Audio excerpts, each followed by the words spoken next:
Is getting to the station having your attention on third eye center or the 10th door open and through?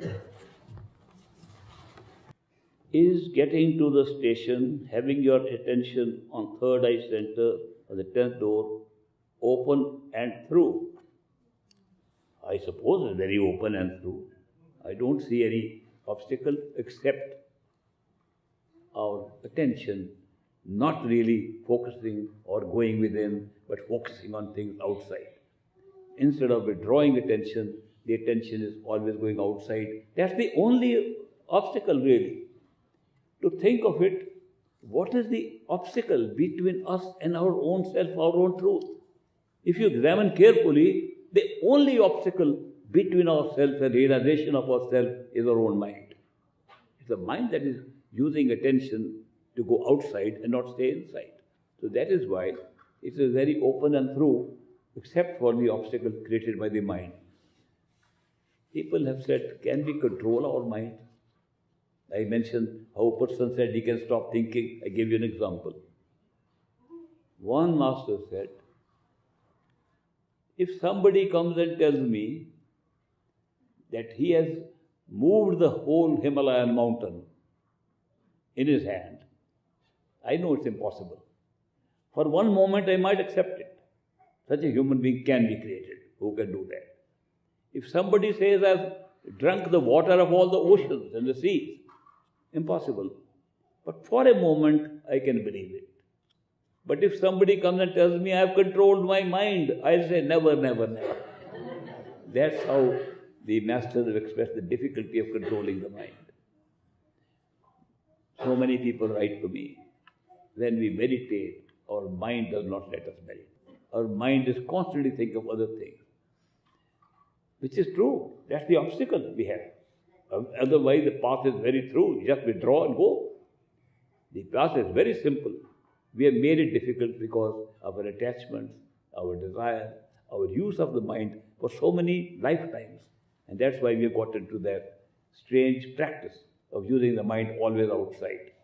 Now, when the mind takes us outside, how do we handle it? We can't stop it. Do we fight with it? Some people say we should fight with the mind. I've tried that. I used to fight with the mind in my early stages of meditation. I would try to focus attention inside, mind would think of something else. I said, shut up. Let me meditate. Then the mind would take me somewhere else. I would say, no more. Let me meditate. Let me stay in the third eye center. Mind would take me somewhere else.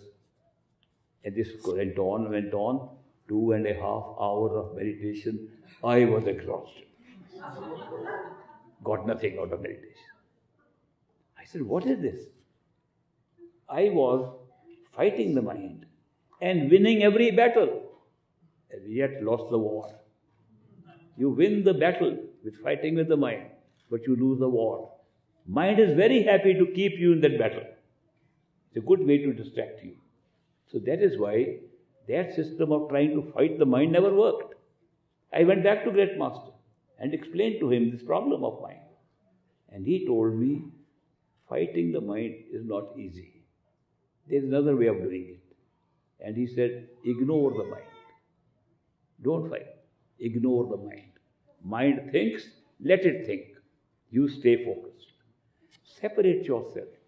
When we do the exercise which I was mentioning, to separate yourself from the mind, to watch the mind, if you do that exercise sufficiently, many times over, you realize you can always separate yourself from the mind and let it think, like it was thinking the other day when you tried the short experiment.